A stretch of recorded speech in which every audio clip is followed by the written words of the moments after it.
GTV. On this segment, we'll be looking at the ongoing debate surrounding Ghana's COVID-19 levy and whether it should be discontinued or allowed to continue. The implementation of the COVID-19 levy has been a significant policy response by the government to address the challenges posed by the pandemic. We've gathered an expert panel to help us present the diverse perspectives and provide some insights on this crucial matter. At the table, I have Mr. Ni Amate, a lecturer at UPSA.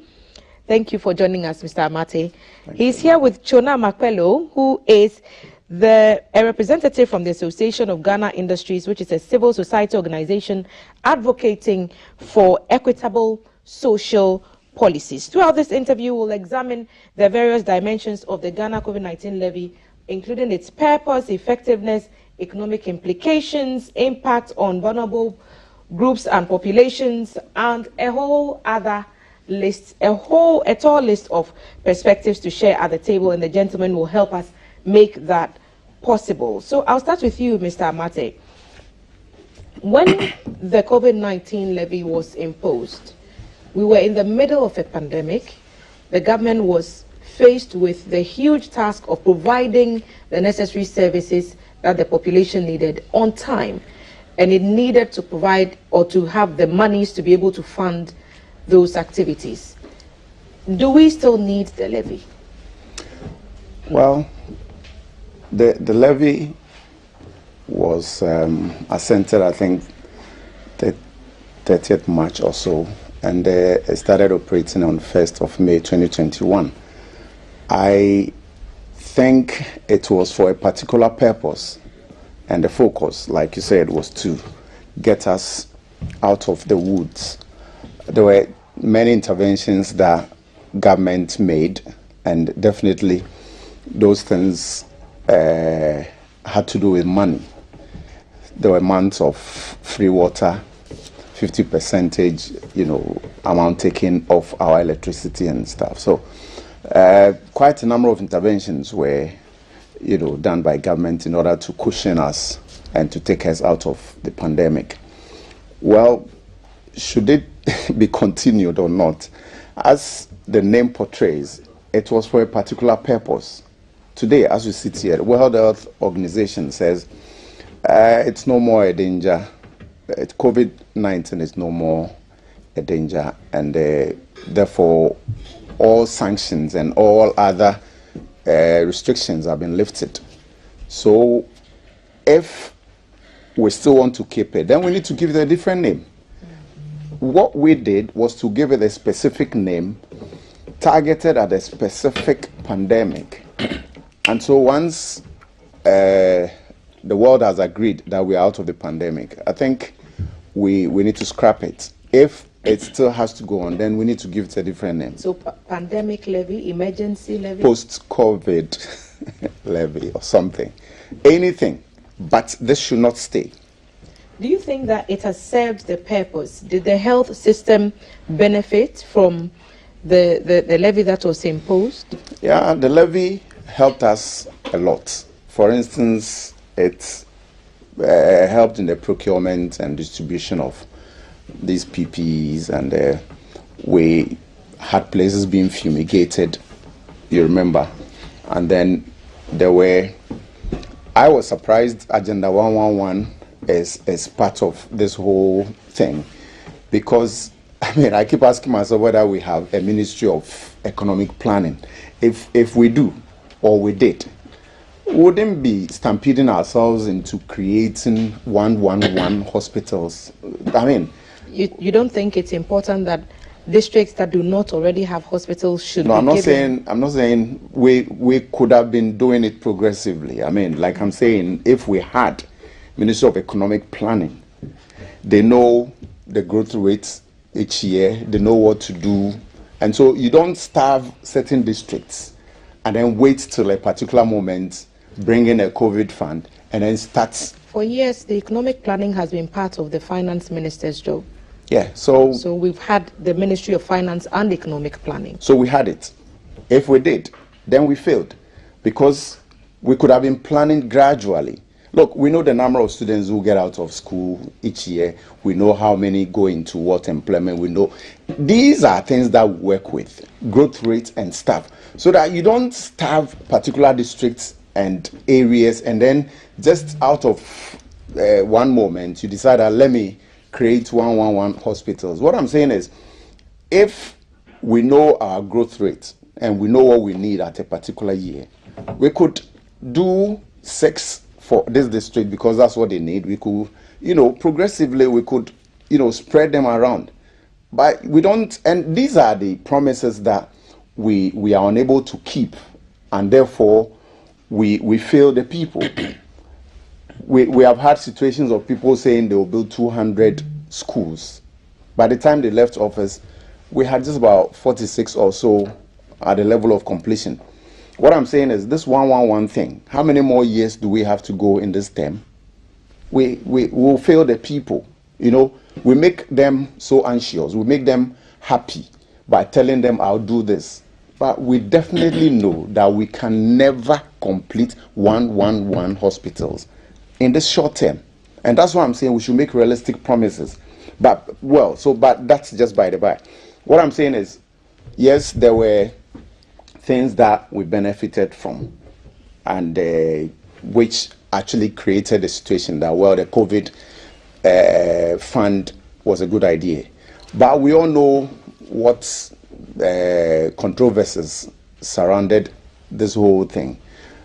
Lack of transparency, accountability, and all manner of rumors of corruption and all, and politicians calling politicians thieves because they feel people have not done what they're supposed to do. When politicians come to tell us that people do not respect them, people think they are thieves and stuff, it is because they themselves call one another thieves. And that's why this whole fund, which is a good idea, has sent all manner of ideas into people's minds, making them think that no. So after all, the money that we had from the COVID fund was used for personal benefits. So the COVID fund was a separate setup that had its own separate team handling it. But the levy, which was imposed on items that you buy, or some items that you buy, also went into a different. So let's not put the two together. If we put the COVID-19 levy and then the fund together, then we are broadening the scope a little bit. But let me come to you, Chonam. Should the levy stay or go? And I'll invite our viewers to take part in this conversation. COVID-19 levy, should it stay or should it go? Our WhatsApp number 055-5561-034. Let us know what your thoughts are on this matter. Chonam, for AGI, has it been a good idea? So should it continue? Okay, thank you. Good morning, and good morning to your listeners. So I would like to begin by saying that when the COVID happened, it was a novel. I mean, none of us were waiting for COVID. And so you can imagine that the leaders would have it difficult to deal with the issue of COVID, and we would like to take every step possible to ensure that it is dealt with properly. So the introduction of the levy is just one of those steps to ensure that they mobilize the needed resources to be able to deal with issues around COVID. I would begin by saying that it is important at this stage to see an impact assessment of the levy. They've been charging it for some time now. As it is now, I have not cited any reports of how the levy has fared and whether, in fact, they've achieved the target for which it was set up, because that information will be very useful for us to be able to do a proper analysis of the 1% levy. Be as it may, for us in industry, any addition to cost it's a situation for us. It's a big problem for us. You observe that in the calculation of VAT, you have 2.5% national health, 2.5% get fund, and 15% VAT, and 1% COVID levy. So if you do the calculation, the National Health Get Fund and the COVID is 6% overall, plus the VAT, which is 15%, making the burden more than before when we didn't have COVID. So if you take off the COVID, then it lessens the burden. But would 1% really be would it be a significant less burden if you already have all these taxes already there? Will removing them make much difference? So most of our industries are huge industries. 1% is so significant. I mean, you're talking of businesses that are dealing in hundreds of millions of dollars in Ghana cedis. So why are you concerned about the 1%? If you have such millions and millions of dollars or Ghana cedis, then 1% should not be a problem for you. I'm saying that's the point. The point is that a little drop of CD add up to the cost. 1% is so huge. 1% of 100 million is huge. So I'm saying that it's a huge cost that add up. Also because of the double taxation as a result of how the straight levy is being calculated. From 2017, you realize that the calculation has changed. So what it means is that if this product was 100 cedis, before you would have just apply a standard rate of, say, 21%. I mean, I'm talking about the VAT, 15%, and the 6%. But this time, what's happening is that the calculation is done so that they will first add the 6%, which is the National Health, the Get Fund, and the COVID levy of 6%. They will add it to the cost of the product, so making it 106 before they apply the VAT of 15%. So, in effect, you are actually paying double. Who is doing that? Government, DRA. So that's how the calculation is computed. So industry is more burdened as a result of all of these. But if you're passing the cost on to the consumer, that's not a cost to you. It's not as simple. I wish that it was that simple. You just pass it on. So mind you, if you're producing locally, you're competing with imported finished product. Okay, so let's say you're producing this bottled water. Mm-hmm. We have many other bottled waters that are imported. So if you're producing locally, you are dealing with many other costs. So you are paying workers, statutory payment, license, and all of that. Other array of many costs. What it means is that you cannot pass the corner to consumer, because if you do, you'll be uncompetitive, and you will not be able to compete with the guy who is just importing the finished product. But you also want to participate in the market, so you have to manage your cost. So in most instances, our industries end up assuming the cost and paying the cost, because they can't transfer it, because then that will be uncompetitive. So you're saying that for AGI, the suggestion I'm hearing from you is remove the levy? Well, that's for the viewers to make the decision. Our job is really to do the analysis to say that any increment or any addition of levy to the tax area, it's a burden to industry. But if the government is providing a conducive business environment, and the amount of efforts that has gone into ensuring that there is a business environment to get back to post-COVID, because several businesses almost were grounded during the heat of the pandemic, and government says that some of these monies went into ensuring that we kept the space in a way that you can return to. Is that not legitimate enough? Well, of course it's passed by Parliament, so it's legitimate. We're not talking about the propriety of the levy. What we're saying is we're analyzing to see the impact on industry. And as you know it, COVID is no longer an emergency situation.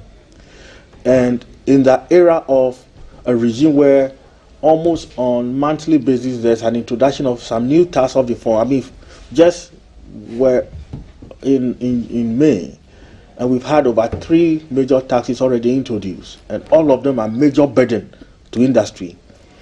So given those situations, you're very cautious that you like to take off levies as much as possible to lessen the burden that industry faces.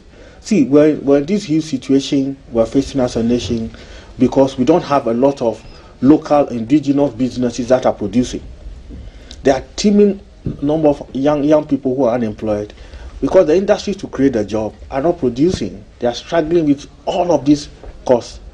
So our concern is that it's important to evaluate some of these levies, especially the COVID-19 levy, and deal with it as it were.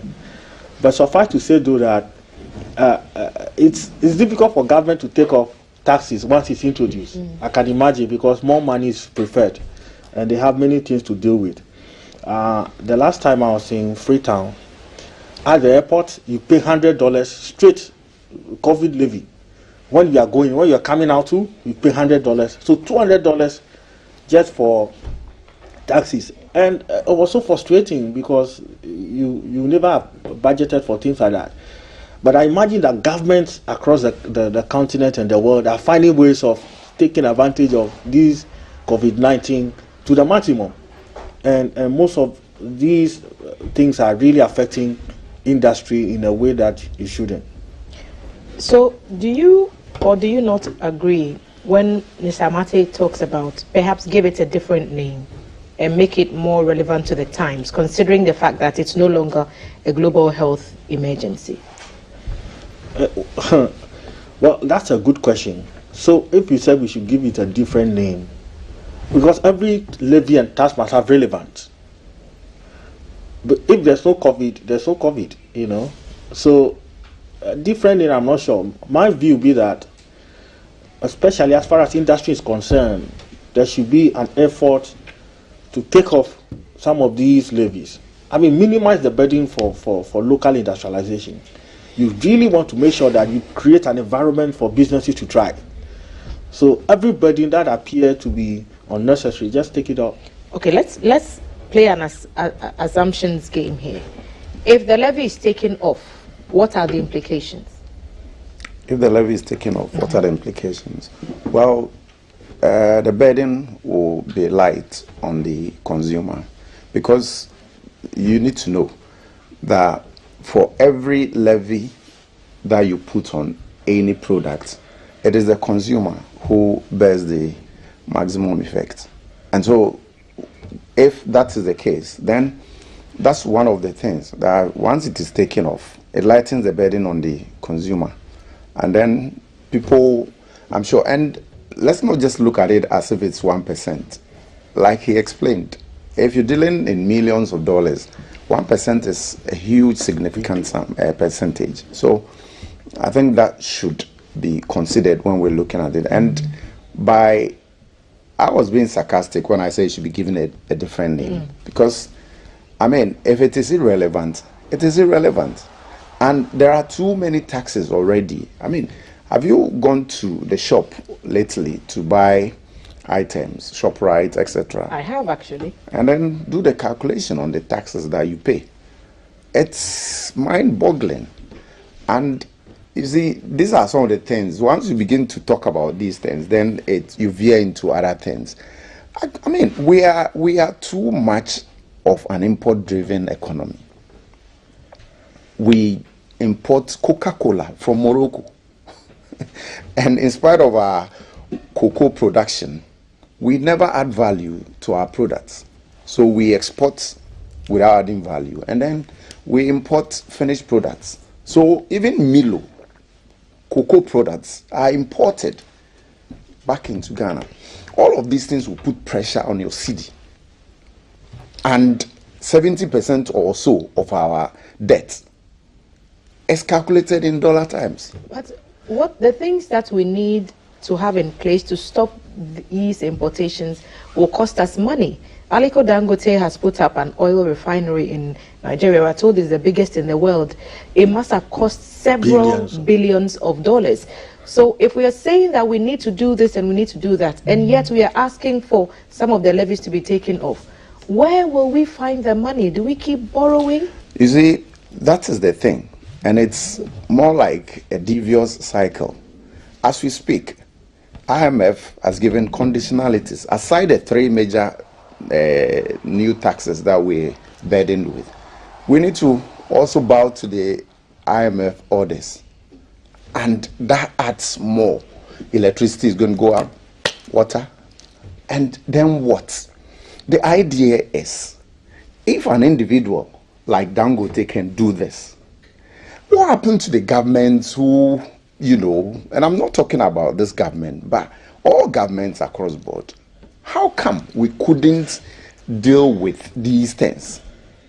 I mean, why would you import toothpick? I mean, things like this, we don't need them.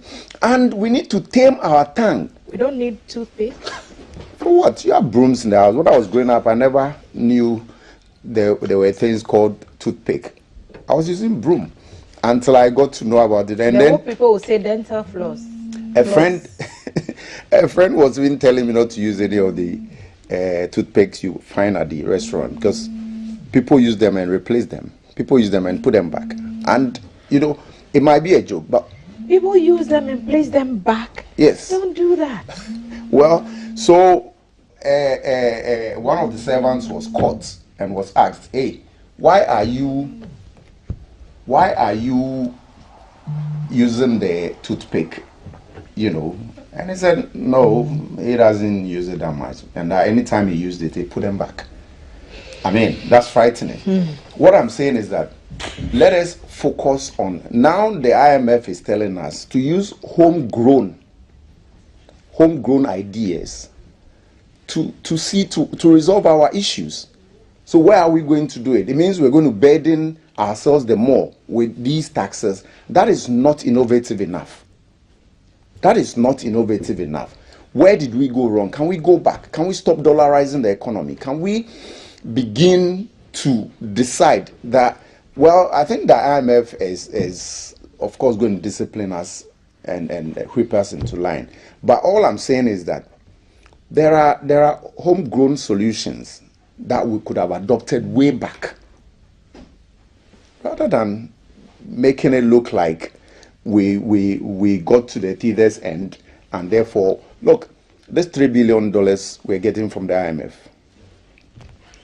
Every year, the foods we import amounts to $2 billion. That's why you say we should tame our tongues? That's what I'm saying. Let's tame our tongue. If you have a child at home and you give the child KFC, stop it.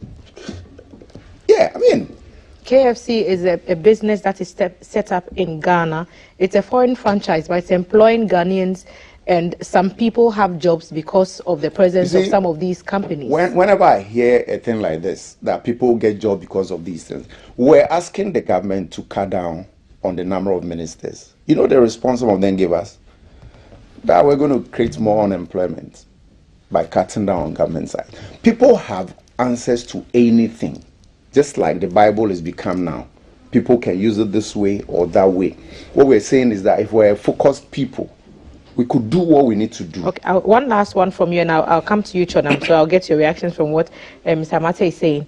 If we say that, because we are still assuming that we are suggesting the levy should be taken off, okay? So that's an assumption that we are making. How do we prepare for future emergencies? COVID taught us that we should always be prepared. This one came at us unexpectedly, and we had to scramble to get the systems in place to deal with it. If we take the levy off, how do we prepare for the next emergency? Scientists say it will happen. Yeah, it will happen. How did we come up with a COVID levy and a COVID fund? What I'm saying is that we don't need to wait for a thing like this to strike before we stampede ourselves into getting a solution. We definitely could rely on some of these taxes already in place. And if we will behave like persons who perhaps are heading towards a certain direction, we need to be focused and get it done. The taxes are already too many. Taking one off or two off will not spoil the soup.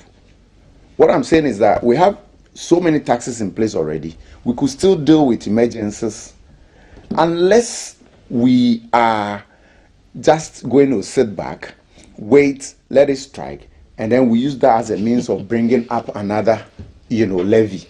We look, when this government came into power, there were many taxes he graded, or it graded as nuisance taxes. So why replace them with another? Jordan, what do you think? Mr. Amate seems to favor the idea of our assumption that the tax should be removed. What would your response be to some of his assertions? Well, thank you. So if you look at the COVID-19 Act, it's been extremely silent on a sunset clause. So it doesn't have a timeline. It just, it's infinity. Yes, that's where the problem begins from. So that's why it's important, as I mentioned, to have an impact assessment report, to see whether the fund is meeting, the levy is meeting its needs, and what should be done about it. So at this stage, we can only call for government to come up and tell us about the day the levy is coming to an end, or whether it's in perpetuity. Be as it may,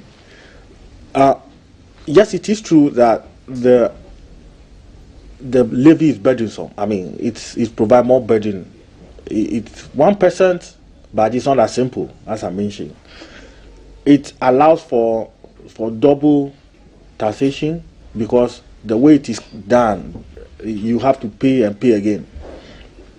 And if you're minded about the industrialization transformation agenda of the country, then you're concerned that the environment for private business should be conducive. So it's important to listen to your industry and make sure that the industry is giving the needed support for them to be able to thrive. As it is now, all of these taxes, as I mentioned, like the beginning of this year, we've had about 3 major taxes and levies introduced. You heard of the growth and the sustainability levy, which will be 5%, before profit. Okay, so it's assuming that you are making profit, but the reality is that most of the businesses are not doing as well. Not because they are not working hard, but because of the liberalized business environment we have, where there's massive importation of things that can be manufactured locally. Okay, we import rice from Vietnam. And like I told Mr. Amate, these things will take time and they'll cost a lot of money. So let's wrap this up. What's your final comment? The COVID-19 levy, stay or go?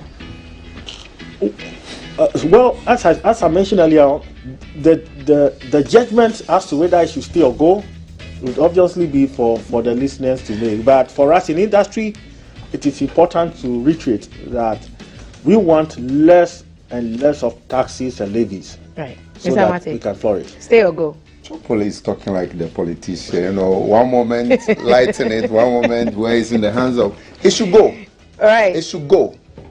Mr. Ni Amate is a lecturer at UPSA. Chona Makpelo is a rep from the Association of Ghana Industries. They've been helping us to understand what needs to be done about the COVID-19 levy. Mr. Amate thinks it should go. Chonam is leaving it up to you. So tell us what you think, and thank you for staying with this conversation. There are other chats you need to stay around for. We'll be back after the break.